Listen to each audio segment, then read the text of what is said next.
गया है। बौद्ध, जैन एवं अन्य साहित्य। जातक में बुद्ध की पूर्व जन्म की कहानी वर्णित है। हीनयान का प्रमुख ग्रंथ कथा वस्तु है, जिसमें महात्मा बुद्ध का जीवन चरित्र अनेक कथानकों के साथ वर्णित है। जैन साहित्य को आगम कहा जाता है।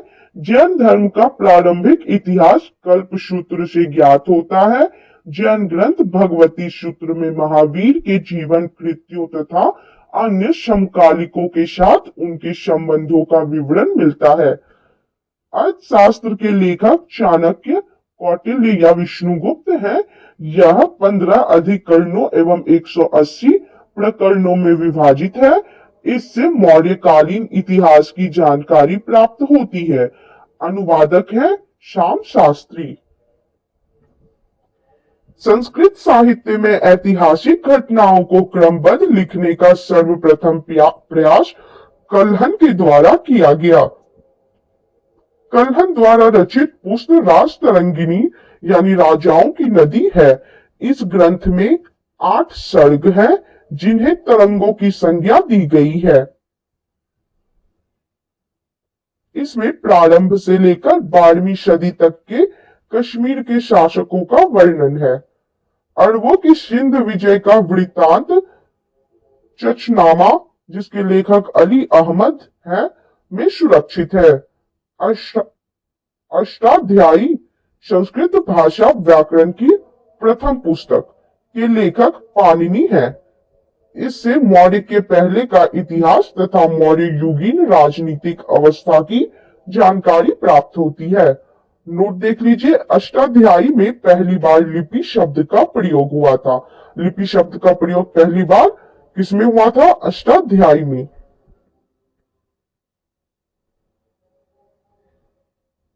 कृत्यायन की गार्गी संहिता एक ज्योतिष ग्रंथ है, फिर भी इसमें भारत पर होने वाले यवन आक्रमण का उल्लेख मिलता है। पतंजलि पुष्यमित्र शुंग के पुरोहित थे। इनके महाभाष्य से शुंगों के इतिहास का पता चलता है। विदेशी यात्रियों से मिलने वाली प्रमुख जानकारियां कौन कौन सी है देखेंगे। यूनानी रोमन लेखक टेसियस, यह ईरान का राजवैद था। भारत के संबंध में इसका विवरण आश्चर्यजनक कहानियों से परिपूर्ण होने के कारण अविश्वसनीय है। उसके बाद है हेरोडोटस के बारे में। इसे इतिहास का पिता कहा जाता है। इसने अपनी पुस्तक हिस्टोरिका में 5वीं शताब्दी ईसा पूर्व के भारत फारस के संबंध का वर्णन किया है, परंतु इसका विवरण भी अनुश्रुतियों एवं अफवाहों पर आधारित है। तीसरे है सिकंदर के साथ आने वाले लेखकों में निर्याकश, आनेसिक्रिटस तथा अरिस्टोबुलस के विवरण अधिक प्रामाणिक एवं विश्वसनीय है। मेगास्थनीज, यह सेल्यूकस निकेटर का राजदूत था, जो चंद्रगुप्त मौर्य के राज दरबार में आया था। इसने अपनी पुस्तक इंडिका में मौर्य युगीन समाज एवं संस्कृति के विषय में लिखा है। डाइमेकस, यह सीरियन नरेश आंतियोकस का राजदूत था, जो बिंदुसार के राज दरबार में आया था। इसका विवरण भी मौर्य युग से संबंधित है। डायोनिसियस, यह मिस्र नरेश टॉलमी फिलेडेल्फस का राजदूत था, जो अशोक के राज दरबार में आया था। टॉलमी, इसने दूसरी शताब्दी में भारत का भूगोल नामक पुस्तक लिखी। प्लिनी, इसने प्रथम शताब्दी में नेचुरल हिस्ट्री नामक पुस्तक लिखी। इसमें भारतीय पशुओं, पेड़ पौधों, खनिज पदार्थों आदि के बारे में विवरण मिलता है। पेरिप्लस ऑफ द एरिथ्रियन सी, इस पुस्तक के लेखक के बारे में जानकारी नहीं है। यह लेखक करीब 80 ईस्वी में हिंद महासागर की यात्रा पर आया था। इसने उस समय के भारत के बंदरगाहों तथा व्यापारिक वस्तुओं के बारे में जानकारी दी है। चीनी लेखक फाहियान, यह चीनी यात्री गुप्त नरेश चंद्र गुप्त द्वितीय के दरबार में आया था। इसने अपने विवरण में मध्य प्रदेश के समाज एवं संस्कृति के बारे में वर्णन किया है। इसने मध्य प्रदेश की जनता को सुखी एवं समृद्ध बताया है। यह 14 वर्षों तक भारत में रहा। संयुगन, यह 518 ईस्वी में भारत आया। इसने अपने 3 वर्षों की यात्रा में बौद्ध धर्म की प्राप्तियां एकत्रित की। इसके बाद देखेंगे वेनसांग के बारे में। यह हर्षवर्धन के शासनकाल में भारत आया था। वेनसांग 629 ईस्वी में चीन से भारतवर्ष के लिए प्रस्थान किया और लगभग 1 वर्ष की यात्रा के बाद सर्वप्रथम वह भारतीय राज्य कपीशा पहुंचा। भारत में 15 वर्षों तक ठहरकर 645 ईस्वी में चीन लौट गया। वह बिहार में नालंदा जिला स्थित नालंदा विश्वविद्यालय में अध्ययन करने तथा भारत से बौद्ध ग्रंथों को एकत्र कर ले जाने के लिए आया था। इसका भ्रमण वृत्तांत सीयू की नाम से प्रसिद्ध है। इसमें 138 देशों का विवरण मिलता है। इसने हर्षकालीन समाज, धर्म तथा राजनीति के बारे में वर्णन किया है।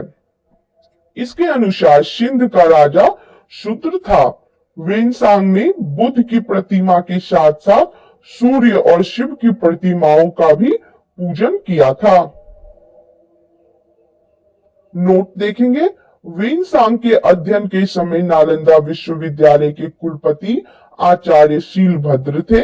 यह विश्वविद्यालय बौद्ध दर्शन के लिए प्रसिद्ध था।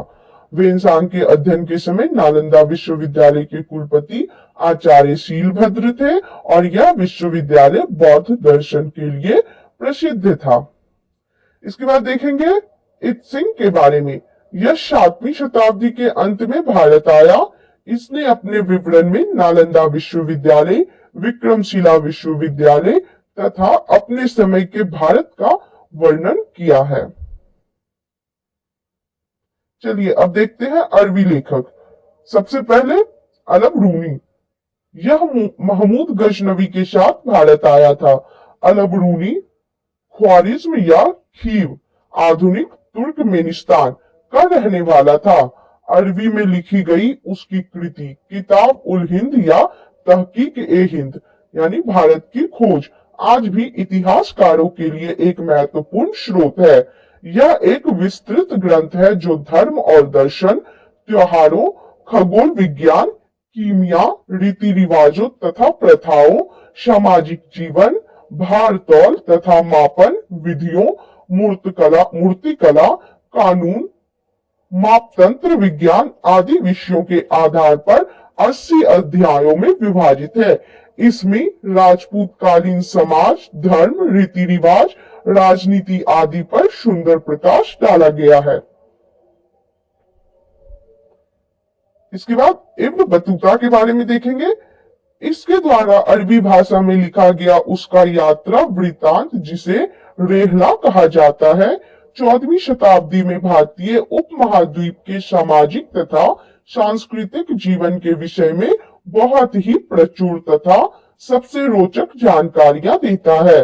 1333 ईस्वी में दिल्ली पहुंचने पर इसकी विद्वता से प्रभावित होकर सुल्तान मोहम्मद बिन तुगलक ने उसे दिल्ली का काजी या न्यायाधीश नियुक्त किया।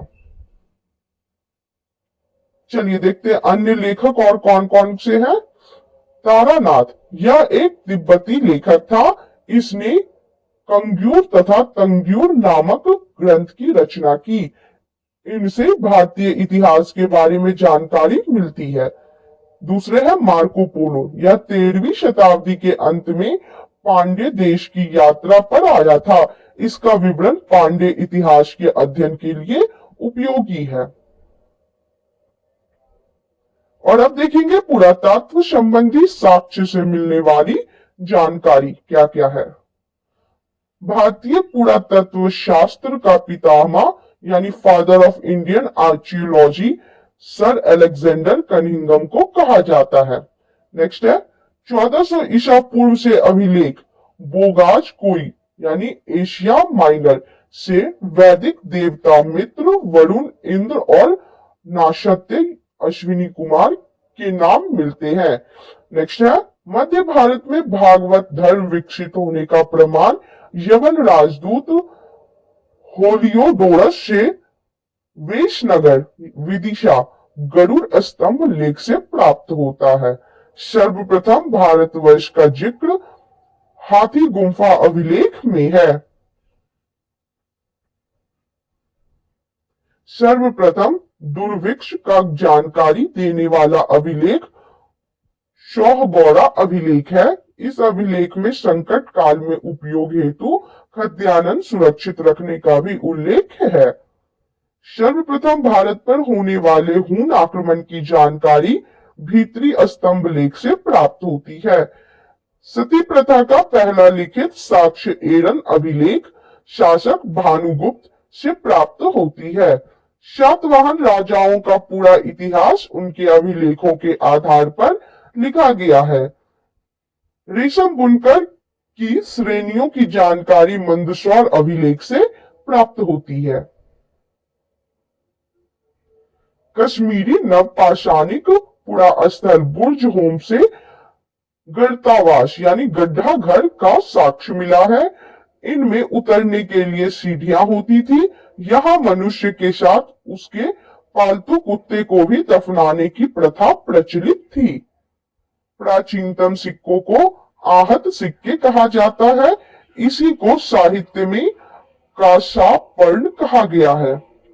सर्वप्रथम सिक्कों पर लेख लिखने का कार्य यवन शासकों ने किया। चलिए अब कुछ महत्वपूर्ण अभिलेख दिए गए हैं। अभिलेख और उनके शासक देखेंगे। हाथी गुम्फा अभिलेख तिथि रहित अभिलेख के शासक है कलिंग राजा खारवेल। हाथी गुम्फा अभिलेख शासक है कलिंग राजा खारवेल। जूनागढ़ गिरनार अभिलेख शासक है रुद्रदामन। जूनागढ़ गिरनार अभिलेख शासक है रुद्रदामन। नासिक अभिलेख शासक है गौतमी बलश्री। नासिक अभिलेख शासक है गौतमी बलश्री। प्रयाग स्तंभ लेख समुद्रगुप्त। प्रयाग स्तंभ लेख समुद्रगुप्त। एहोल अभिलेख पुलकेशिन द्वितीय। एहोल अभिलेख पुलकेशिन द्वितीय। मंदसौर अभिलेख मालवा नरेश यशोवर्मन। मंदसौर अभिलेख मालवा नरेश यशोवर्मन। ग्वालियर अभिलेख प्रतिहार नरेश भोज। ग्वालियर अभिलेख प्रतिहार नरेश भोज। भित्री एवं जूनागढ़ अभिलेख स्कंदगुप्त। भित्री एवं जूनागढ़ अभिलेख स्कंदगुप्त।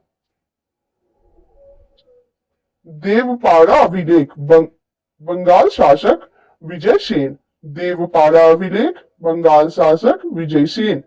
नोट देख लीजिए। अभिलेखों का अध्ययन इपिग्राफी कहलाता है। अभिलेखों का अध्ययन इपिग्राफी कहलाता है। समुद्रगुप्त की वीणा बजाती हुई मुद्रा वाले सिक्के से उसके संगीत प्रेमी होने का प्रमाण मिलता है।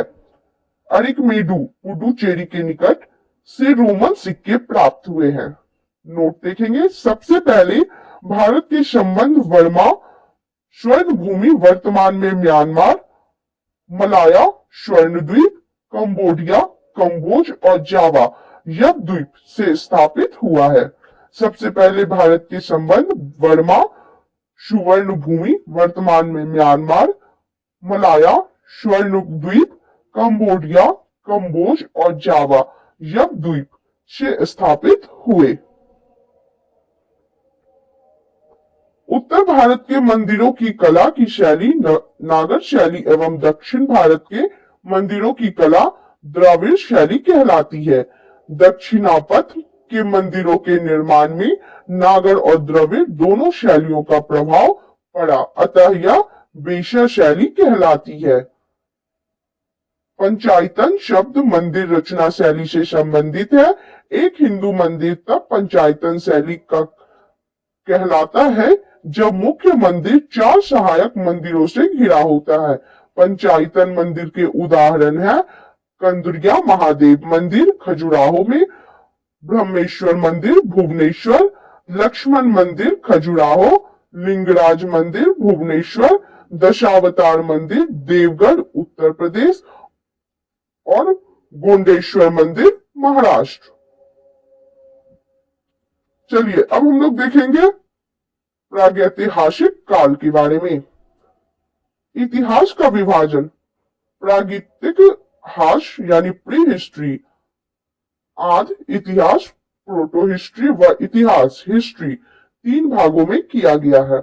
जिस काल में मनुष्य ने घटनाओं का कोई लिखित वर्णन उद्धृत नहीं किया उसे प्रागैतिहासिक काल कहते हैं। आदि ऐतिहासिक काल उस काल को कहते हैं जिस काल में लेखन कला के प्रचलन के बाद उपलब्ध लेख पढ़ी नहीं जा सके। चलिए कुछ संस्कृति और उनके वर्तन देखेंगे। मालवा संस्कृति काला तथा लाल। मालवा संस्कृति में काला तथा लाल बर्तन थे। बुर्जहोम धूसर, बुर्जहोम धूसर, जोखे लाल और दक्षिण नवपाषाण चमकीला धूसर। दक्षिण नवपाषाण चमकीला धूसर, पूर्वी नवपाषाण भूरा लाल, पूर्वी नवपाषाण भूरा लाल।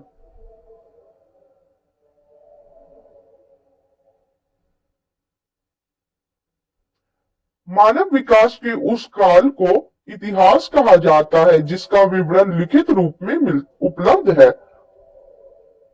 ज्ञानी मानव होमोसेपियंस का प्रवेश इस धरती पर आज से लगभग 30 या 40 हजार वर्ष पूर्व हुआ। पूर्व पाषाण युग या पूरा पाषाण काल के मानव की जीविका का मुख्य आधार शिकार था। शिकार पूरा पाषाण काल में आदि मानव के मनोरंजन के भी साधन थे। आग का आविष्कार पूरा पाषाण काल में एवं पहिए का नव पाषाण काल में हुआ।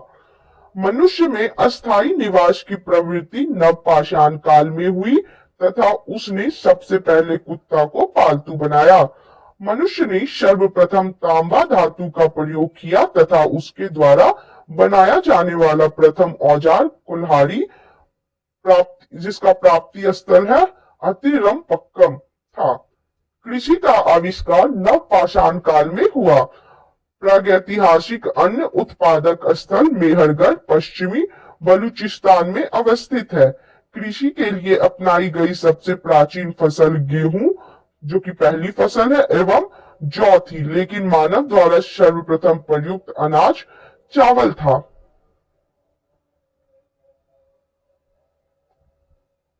कृषि का प्रथम उदाहरण मेहरगढ़ से प्राप्त हुआ है। कोल्डिभा का संबंध चावल के प्राचीनतम साक्ष्य से है। भारत में पूर्व प्रस्तर युग के अधिकांश औजार स्फटिक यानी पत्थर के बने थे।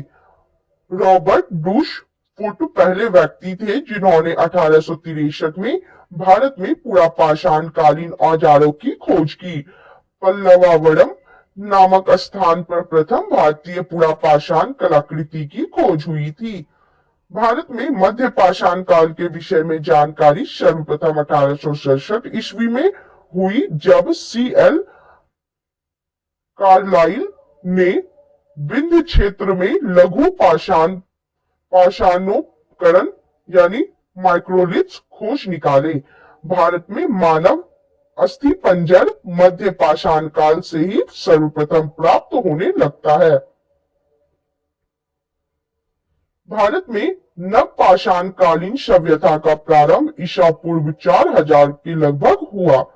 भारत का सबसे प्राचीन नगर मोहनजोदड़ो था, सिंधी भाषा में जिसका अर्थ है मृतकों का टीला।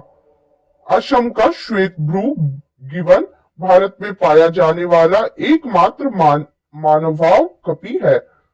इनाम गांव ताम्रपाषाण युग की एक बड़ी बस्ती थी। इसका संबंध जोड़वे संस्कृति से है। भारत में शिवालक की पहाड़ी के जीवाश्म का प्रमाण मिलता है। भीमबेटका गुफा पुरासानिक आवासीय पुरास्थल है।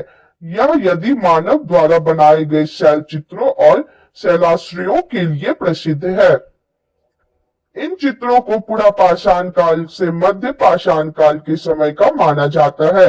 ये चित्र भारतीय उपमहाद्वीप में मानव जीवन के प्राचीनतम चिन्ह है। यह मध्य प्रदेश के रायसेन जिले में स्थित है। इसकी खोज वर्ष 1957-58 में डॉक्टर विष्णु श्रीधर वाकनकर द्वारा की गई थी। भीमबेटका क्षेत्र को भारतीय पुरातत्व सर्वेक्षण भोपाल मंडल ने अगस्त 1990 में राष्ट्रीय महत्व का स्थल घोषित किया। इसके बाद जुलाई 2003 में यूनेस्को ने इसे विश्व धरोहर स्थल घोषित किया। भारत में मनुष्य संबंधी सबसे पहला प्रमाण नर्मदा घाटी में मिला है। नोट देखेंगे, भारतीय नागरिक सेवा के अधिकारी रिजले प्रथम व्यक्ति थे जिन्होंने प्रथम बार वैज्ञानिक आधार पर भारत की जनसंख्या का प्रजातीय विभेदीकरण किया। भारतीय नागरिक सेवा के अधिकारी रिजले प्रथम व्यक्ति थे जिन्होंने प्रथम बार वैज्ञानिक आधार पर भारत की जनसंख्या का प्रजातीय विभेदीकरण किया। चलिए अब देखेंगे सिंधु सभ्यता के बारे में। रेडियो कार्बन C14 जैसी नवीन विश्लेषण पद्धति के द्वारा सिंधु सभ्यता की सर्वमान्य तिथि 2400 ईसा पूर्व से 1700 ईसा पूर्व मानी गई है। इसका विस्तार त्रिभुजाकार है। इसके बारे में नोट देखेंगे, तिथि निर्धारण की कार्बन 14 यानी C14 की खोज अमेरिका के प्रसिद्ध रसायन शास्त्री VF लिवी द्वारा 1946 ईस्वी में की गई थी। इस पद्धति में जिस पदार्थ में कार्बन 14 की मात्रा जितनी ही कम रहती है वह उतनी ही प्राचीन मानी जाती है। एक बार फिर से देखेंगे, तिथि निर्धारण की कार्बन 14 यानी C14 की खोज अमेरिका के प्रसिद्ध रसायन शास्त्री VF लिवी द्वारा 1946 ईस्वी में की गई थी। इस पद्धति में जिस पदार्थ में कार्बन 14 की मात्रा जितनी ही कम रहती है वह उतनी ही प्राचीन मानी जाती है। नेक्स्ट पॉइंट देखेंगे, सिंधु सभ्यता की खोज 1921 में राय बहादुर दयाराम साहनी ने की। सिंधु सभ्यता को आद्य ऐतिहासिक प्रोटो हिस्टोरिक अथवा कांस्य यानी ब्रॉन्ज युग में रखा जा सकता है। इस सभ्यता के मुख्य निवासी द्रविड़ एवं भूमध्य सागरीय थे। सर जॉन मार्शल, भारतीय पुरातत्व सर्वेक्षण विभाग के तत्कालीन महानिदेशक, ने 1924 ईस्वी में सिंधु घाटी सभ्यता नामक एक उन्नत नगरीय सभ्यता पाए जाने की विधिवत घोषणा की। सिंधु सभ्यता की सर्वाधिक पश्चिमी पुरास्थल दाशक नदी के किनारे स्थित सुतका गेंडोर बालूचिस्तान, पूर्वी पुरास्थल हिंडन नदी के किनारे आलमगीरपुर जिला मेरठ उत्तर प्रदेश, उत्तरी पुरास्थल चिनाब नदी के तट पर अखनूर के निकट मांदा जम्मू कश्मीर व दक्षिणी पुरास्थल गोदावरी नदी के तट पर दाइमाबाद जिला अहमदनगर महाराष्ट्र। सिंधु सभ्यता या सैंधव सभ्यता नागरीय सभ्यता थी। सैंधव सभ्यता से प्राप्त परिपक्व अवस्था वाले स्थलों में केवल 6 को ही बड़े नगर की संज्ञा दी गई। यह 6 है मोहनजोदड़ो, हड़प्पा, गनवारीवाला, राखीगढ़ी, धौलावीरा एवं कालीबंगन। नोट देखेंगे, धौलावीरा भारत में सिंधु घाटी सभ्यता की पहली साइट है जिसे यूनेस्को ने 2021 में विश्व विरासत स्थल की सूची में शामिल किया है। धौलावीरा भारत में सिंधु घाटी सभ्यता की पहली साइट है जिसे यूनेस्को ने 2021 में विश्व विरासत स्थल की सूची में शामिल किया है। स्वतंत्रता प्राप्ति पश्चात हड़प्पा संस्कृति के सर्वाधिक स्थल गुजरात में खोजे गए हैं। नोट है, सिंधु घाटी सभ्यता का सबसे बड़ा स्थल मोहनजोदड़ो है, जबकि भारत में इसका सबसे बड़ा स्थल राखीगढ़ी यानी घग्गर नदी है जो हरियाणा के हिसार जिले में स्थित है। इसकी खोज 1963 ईस्वी में सूरजभान ने की थी। दी गजेटियर ऑफ इंडिया।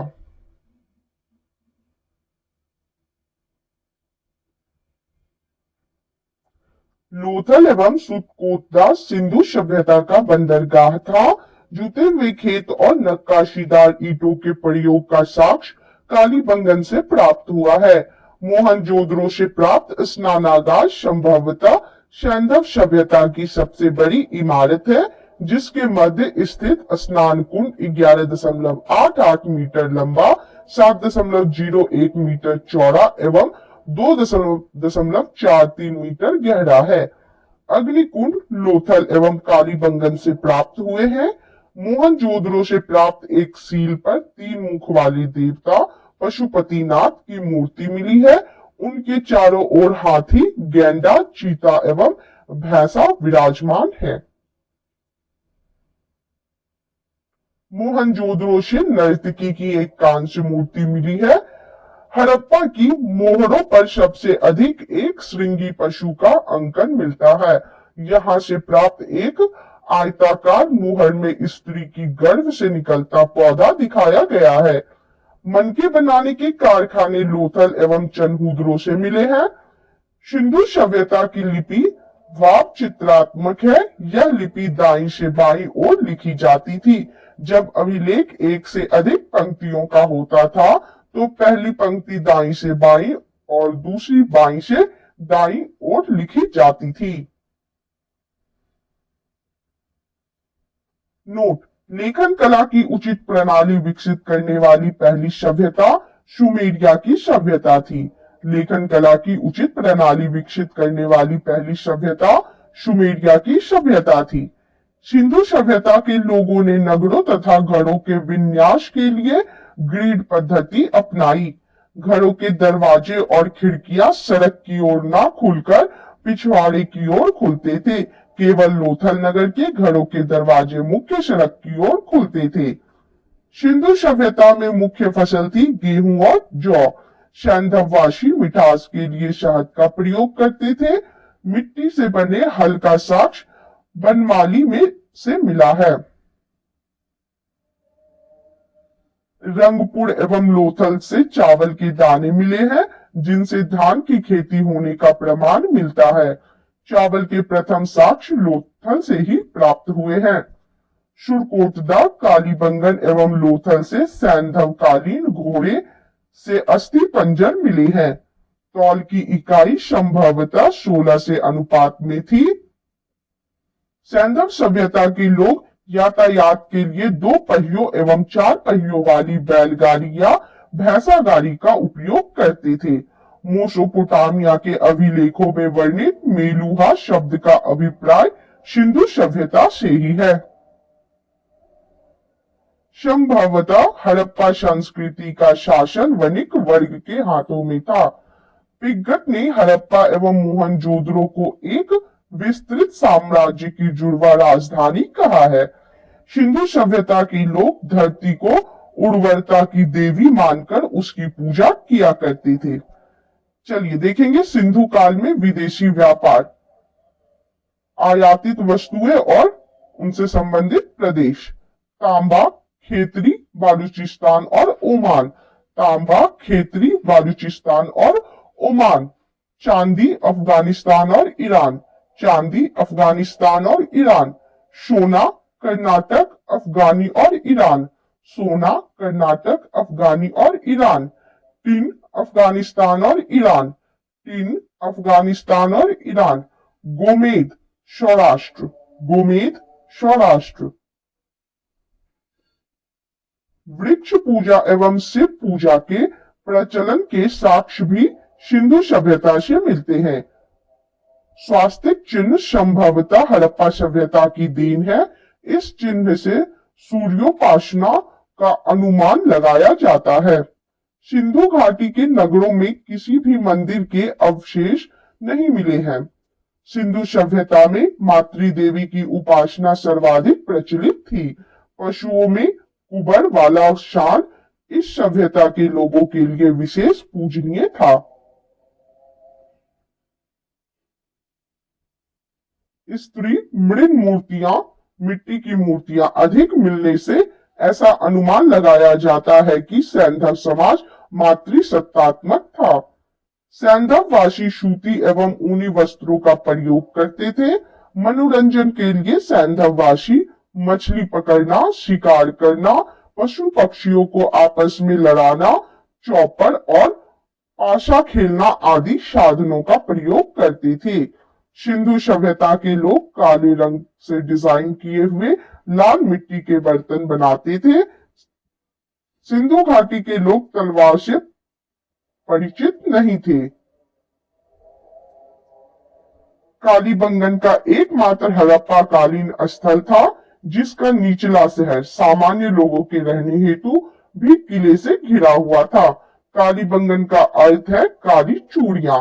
यहाँ से पूर्व हड़प्पा स्तरों के खेत जोते जाने के और अग्नि पूजा की प्रथा के प्रमाण मिले हैं। पर्दा प्रथा एवं वैश्यावृत्ति सैंधव सभ्यता में प्रचलित थी। शवों को जलाने एवं गाड़ने यानी दोनों प्रथाएं प्रचलित थी। हड़प्पा में शवों को दफनाने जबकि मोहनजोदड़ो में जलाने की प्रथा विद्यमान थी। लोथल एवं कालीबंगा में युग्म समाधियां मिली है। सैंधव सभ्यता के विनाश का संभवतः सबसे प्रभावी कारण बाढ़ था।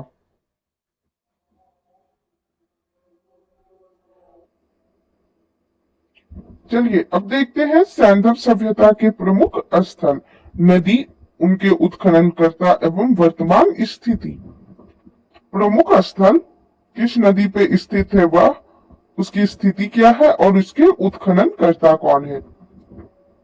हड़प्पा रावी नदी के तट पर स्थित है। पाकिस्तान के पंजाब प्रांत का शाहीवाल जिला में। इसके उत्खनन करता है दयाराम सैनी, जिन्होंने 1921 में इसकी खोज की थी। माधव स्वरूप वत्स ने 1926 में और व्हीलर्स ने 1946 में। एक बार फिर से देखेंगे, हड़प्पा रावी नदी के तट पर पाकिस्तान के पंजाब प्रांत के साहिवाल जिले में स्थित है। दयाराम साहनी ने 1921 में इसकी खोज की थी। माधव स्वरूप वत्स ने 1926 और व्हीलर ने 1946 में। मोहनजोदड़ो सिंधु नदी के किनारे है, पाकिस्तान के सिंध प्रांत के लड़काना जिला में। इसका खोज राखल दास बनर्जी ने 1922 में किया, मैके ने 1927 में और व्हीलर ने 1930 में।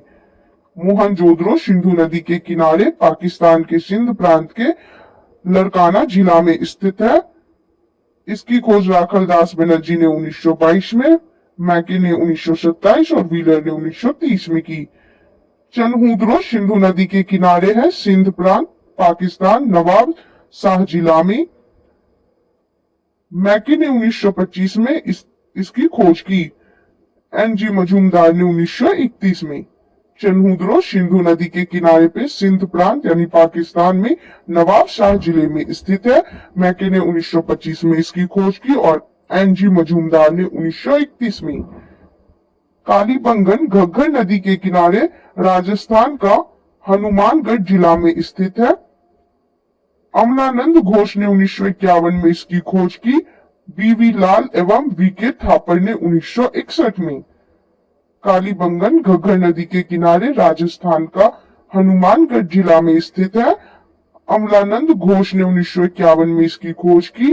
बीवी लाल एवं वीके थापर ने 1961 में। कोट दीजी सिंधु नदी के किनारे सिंध प्रांत का खैरपुर स्थान में स्थित है। फजल अहमद ने 1953 में इसकी खोज की। कोट दीजी सिंधु नदी के किनारे सिंध प्रांत का खैरपुर स्थान में स्थित है। फजल अहमद ने 1953 में इसकी खोज की। रंगपुर मादर नदी के किनारे गुजरात का काठियावाड़ जिला में स्थित है। रंगनाथ राव ने 1953-54 में इसकी खोज की। रंगपुर मादर नदी के किनारे स्थित है, गुजरात का काठियावाड़ जिले में। इसकी खोज रंगनाथ राव ने 1953-54 में की। रोपड़ सतलज नदी के किनारे स्थित है, पंजाब का रोपड़ जिला में। इसकी खोज यज्ञदत्त शर्मा ने 1953 से 56 में की। रोपड़ सतलज नदी के तट पर स्थित है, पंजाब का रोपड़ जिला में। यज्ञदत्त शर्मा ने 1953 से 56 में इसकी खोज की। लोथल भोगवा नदी के किनारे गुजरात का अहमदाबाद जिला में स्थित है। इसकी खोज रंगनाथ राव ने 1954 में की। लोथल भोगवा नदी के किनारे स्थित है, गुजरात का अहमदाबाद जिले में। इसकी खोज रंगनाथ राव ने 1954 में की। आलमगीरपुर हिंडन नदी के किनारे उत्तर प्रदेश का मेरठ जिला में स्थित है। इसकी खोज यज्ञदत्त शर्मा ने 1958 में की। आलमगीरपुर हिंडन नदी उत्तर प्रदेश के मेरठ जिले में स्थित है। इसकी खोज यज्ञदत्त शर्मा ने 1958 में की। सुतका गेंडोर दाशक नदी के किनारे है, पाकिस्तान के मकरान में समुद्र तट के किनारे स्थित है। ऑरेल स्टाइन ने 1927 में इसकी खोज की। सुतका गेंडोर से संबंधित नदी है दाशक, और यह पाकिस्तान के मकरान में समुद्र तट के किनारे स्थित है। ऑरेल स्टाइन ने 1927 में इसकी खोज की। बनमाली रंगोई नदी के किनारे है, हरियाणा का हिसार जिला में। इसकी खोज करता है रविंद्र सिंह बिष्ट, जिन्होंने 1974 में इसकी खोज की। बनमाली रंगोई नदी के किनारे स्थित है, हरियाणा का हिसार जिले में। रविंद्र सिंह बिष्ट ने 1974 में इसकी खोज की। धौलावीरा लूनी नदी के किनारे स्थित है, गुजरात के कच्छ जिला, खादी द्वीप पर। इसकी खोज जेपी जोशी ने 1967-68 में की। रविंद्र सिंह बिष्ट ने 1990-91 में। धौलावीरा लूनी नदी के किनारे गुजरात के कच्छ जिला, खादी द्वीप पर स्थित है। जेपी जोशी ने 1967-68 में इसकी खोज की और रविंद्र सिंह बिष्ट ने 1990-91 में। सोतका सादिकौर नदी के किनारे दक्षिण बलूचिस्तान में स्थित है। जॉर्ज डेल्स ने 1962 में इसकी खोज की। सोतका सादिकौर नदी के किनारे दक्षिण बलूचिस्तान में स्थित है। जॉर्ज डेल्स ने 1962 में इसकी खोज की। चलिए अब हम लोग नेक्स्ट पढ़ेंगे वैदिक सभ्यता के बारे में। वैदिक काल का विभाजन दो भागों, ऋग वैदिक काल 1500 से 1000 ईसा पूर्व और उत्तर वैदिक काल 1000 से 600 ईसा पूर्व में किया गया है। आर्य सर्वप्रथम पंजाब एवं अफगानिस्तान में बसे। मैक्स मूलर ने आर्यों का मूल निवास स्थान मध्य एशिया को माना है। आर्यों द्वारा निर्मित सभ्यता वैदिक सभ्यता कहलाई। यह एक ग्रामीण सभ्यता थी। आर्यों की भाषा संस्कृत थी। नोट देखेंगे, आर्य शब्द भाषा समूह को इंगित करता है। आर्य शब्द भाषा समूह को इंगित करता है। आर्यों के प्रशासनिक इकाई आरोही क्रम से इन 5 भागों में बांटा था: कुल, ग्राम, विश, जन और राष्ट्र। ग्राम के मुखिया ग्रामिणी, विश का प्रधान विशपति एवं जन के शासक राजन कहलाते थे। राज्य अधिकारों में पुरोहित एवं सेनानी प्रमुख थे। वशिष्ठ रूढ़िवादी एवं विश्वामित्र उदार पुरोहित थे। शूत, रथकार व कम्मादी नामक अधिकारी रत्नी कहे जाते थे। इनकी संख्या राजा सहित करीब 12 हुआ करती थी। चलिए अब हम लोग देख लेंगे दिशा। उस दिशा से संबंधित उत्तर वैदिक शब्द कौन से हैं और वहां राजा का नाम क्या था। पूर्व दिशा का उत्तर वैदिक शब्द प्राची है। राजा को सम्राट कहते हैं। पूर्व दिशा का उत्तर वैदिक शब्द प्राची है, राजा सम्राट। पश्चिम दिशा का उत्तर वैदिक शब्द प्रतीची है, राजा का नाम स्वराष्ट्र। पश्चिम दिशा का उत्तर वैदिक शब्द प्रतीची है और राजा का नाम स्वराष्ट्र। उत्तर दिशा का उत्तर वैदिक शब्द उदीची है और राजा का नाम है विराट। उत्तर दिशा का उत्तर वैदिक शब्द उदीची होता है और वहां राजा का नाम विराट होता है। मध्य दिशा का में राजाओं को राजा कहते हैं। मध्य दिशा में राजा को राजा कहते हैं और दक्षिण दिशा में भोज। दक्षिण दिशा में राजा को भोज कहते हैं। पूरब, दुर्गपति एवं स्पर्श, जनता की गतिविधियों को देखने वाला गुप्तचर होते थे। वाजपति गोचर भूमि का अधिकारी होता था और उग्र अपराधियों को पकड़ने का कार्य करता था। नोट है, ऋग्वेद में किसी तरह के न्यायाधिकारी का उल्लेख नहीं है। ऋग्वेद में किसी तरह के न्यायाधिकारी का उल्लेख नहीं है। सभा एवं समिति राजा को सलाह देने वाली संस्था थी। सभा श्रेष्ठ एवं संभ्रांत लोगों की संस्था थी, जबकि समिति सामान्य जनता का प्रतिनिधित्व करती थी। इसके अध्यक्ष को ईशान कहा जाता था। स्त्रियां सभा एवं समितियों में भाग ले सकती थी। युद्ध में कबीले का नेतृत्व राजा करता था। युद्ध के लिए गविष्टि शब्द का प्रयोग किया गया है, जिसका अर्थ है गायों की खोज। 10 राज्य युद्ध का उल्लेख ऋग्वेद के 7वें मंडल में है। यह युद्ध परुष्णी यानी रावी नदी के तट पर सुदास एवं 10 जनों के बीच लड़ा गया, जिसमें सुदास विजयी हुआ। ऋग्वैदिक समाज 4 वर्णों में विभक्त था। ये वर्ण थे ब्राह्मण, क्षत्रिय, वैश्य और शूद्र। यह विभाजन व्यवसाय पर आधारित था। ऋग्वेद के 10वें मंडल के पुरुष सूक्त में चतुर्वर्णों का उल्लेख मिलता है।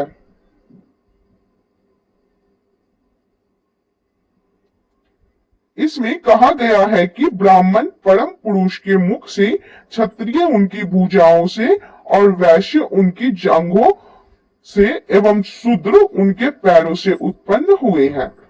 उपनिषदों की कुल संख्या है 108, महापुराणों की संख्या है 18 और वेदांग की संख्या है 6। एक बार फिर से सुन लेंगे। उपनिषदों की कुल संख्या है 108, महापुराणों की संख्या है 18 और वेदांग की संख्या है 6। चलिए नेक्स्ट पॉइंट देखते हैं।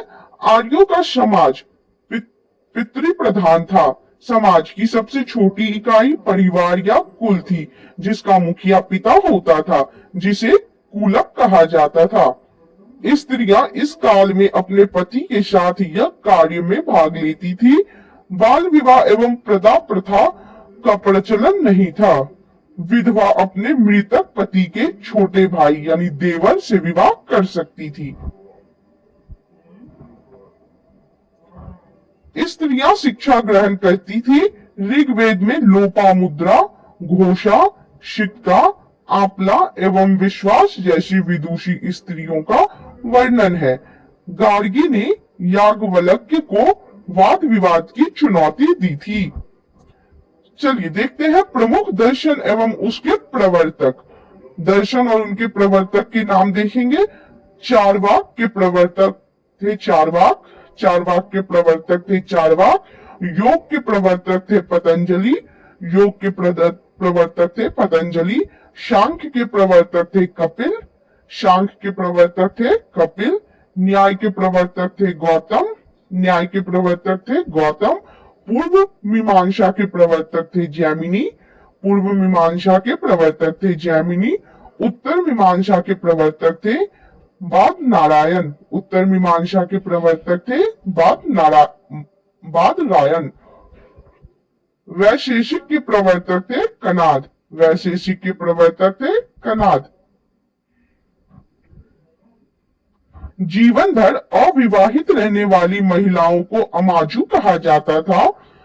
जीविकापार्जन के लिए वेद वेदांत पढ़ने वाला अध्यापक उपाध्याय कहलाता था। आर्यों का मुख्य पेय पदार्थ सोमरस था। यह वनस्पति में से बनाया जाता था। आर्य मुख्यतः 3 प्रकार के वस्त्रों का उपयोग करते थे। पहला वाश, दूसरा अधिवास और तीसरा ऊष्मिश। अंदर पहनने वाले कपड़े को नीवी कहा जाता था। आर्यों के मनोरंजन के मुख्य साधन थे संगीत, रथ दौड़, घुड़दौड़ एवं घूप क्रीड़ा। आर्यों का मुख्य व्यवसाय पशुपालन एवं कृषि था। महर्षि कनाद को भारतीय परमाणुवाद का जनक कहा गया है। गाय को अधन्या यानी न मारे जाने योग्य पशु की श्रेणी में रखा गया था। गाय की हत्या करने वाले या उसे घायल करने वाले के लिए वेदों में मृत्यु दंड अथवा देश से निकाले की व्यवस्था की गई है। आर्यों का प्रिय पशु घोड़ा एवं सर्वाधिक प्रिय देवता इंद्र थे। आर्यों द्वारा खोजी गई धातु लोहा थी, जिसे श्याम अयश कहा जाता था। तांबे को लोहित अयश कहा जाता था। ऋग्वैदिक कालीन नदियां कौन कौन सी हैं, उनके प्राचीन नाम और आधुनिक नाम देखेंगे। कुरुब नदी का आधुनिक नाम है कुर्रम। कुरुब नदी का आधुनिक नाम है कुर्रम। कुभा नदी का आधुनिक नाम है काबुल। कुभा नदी का आधुनिक नाम है काबुल। वित्सता का आधुनिक नाम है झेलम। वित्सता नदी का आधुनिक नाम है झेलम। आस्किनी का आधुनिक नाम है चिनाब। आस्किनी नदी का आधुनिक नाम है चिनाब। परुष्णी नदी का आधुनिक नाम है रावी नदी। परुष्णी का आधुनिक नाम है रावी। सतुद्री का आधुनिक नाम है सतलज। सतुद्री का आधुनिक नाम है सतलज। विपाशा का आधुनिक नाम है व्यास। विपाशा का आधुनिक नाम है व्यास। सदानीरा का आधुनिक नाम है गंडक। सदानीरा का आधुनिक नाम गंडक है। दृश्य सद्धति का आधुनिक नाम घग्गर है। दृश्य सद्धति का आधुनिक नाम घग्गर है। गोमती का आधुनिक नाम गोमल है। गोमती का आधुनिक नाम है गोमल। सुवस्तु का आधुनिक नाम श्वात है। सुवस्तु का आधुनिक नाम है श्वात।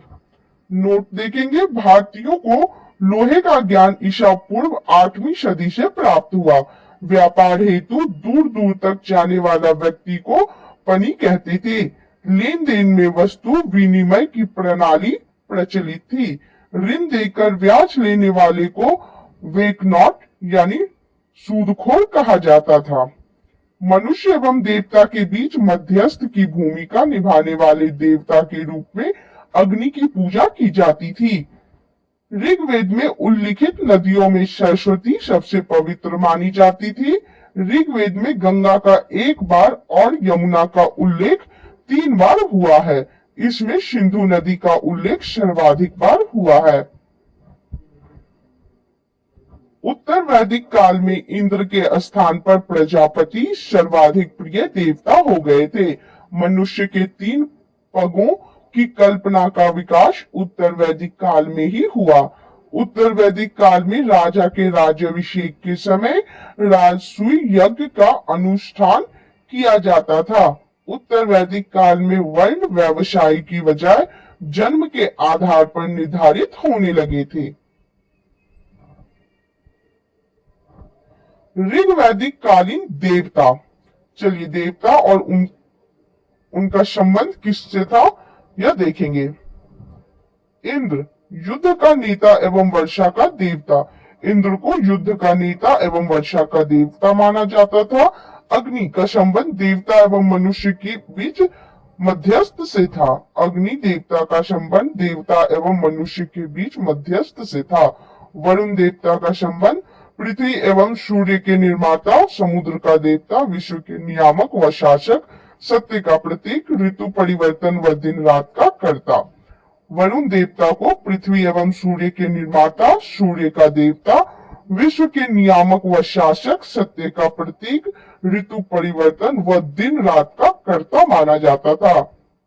अधो को आकाश का देवता माना जाता था। अधो को आकाश का देवता माना जाता था।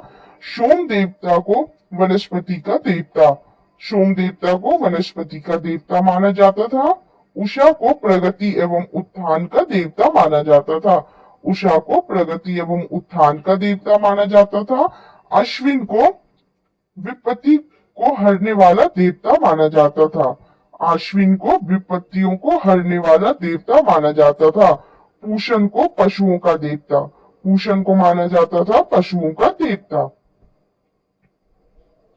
विष्णु को विश्व के संरक्षण एवं पालनकर्ता माना जाता है। विष्णु देवता को विश्व के संरक्षण एवं पालनकर्ता माना जाता है। और मरुत को आंधी तूफान का देवता माना जाता था। मरुत देवता को आंधी तूफान का देवता माना जाता था।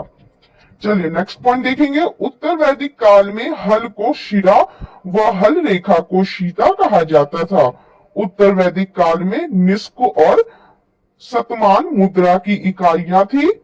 सिक्कों के चलन का कोई प्रमाण नहीं मिलता। सांख्य दर्शन भारत के सभी दर्शनों में सबसे प्राचीन है। इसके अनुसार मूल तत्व 25 है, जिनमें प्रकृति पहला तत्व है। सत्यमेव जयते मुंडकोपनिषद से लिया गया है। इसी उपनिषद में यज्ञ की तुलना फूटी नाव से की गई है। ईसा पूर्व दूसरी सदी में राजाओं के उपयुक्त यज्ञ वेदी बनाने के लिए आप स्तंभ व्यवहारिक ज्यामिति की रचना की।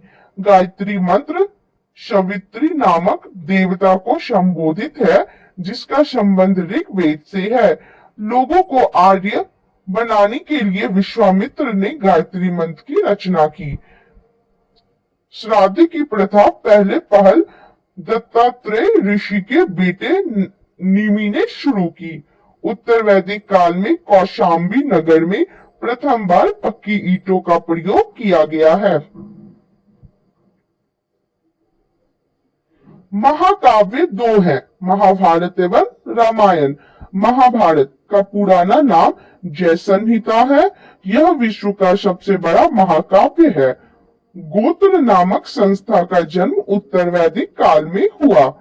नोट देखेंगे, वेदांत दर्शन के मौलिक ग्रंथ ब्रह्म सूत्र या वेदांत सूत्र की रचना बदनारायण ने की थी।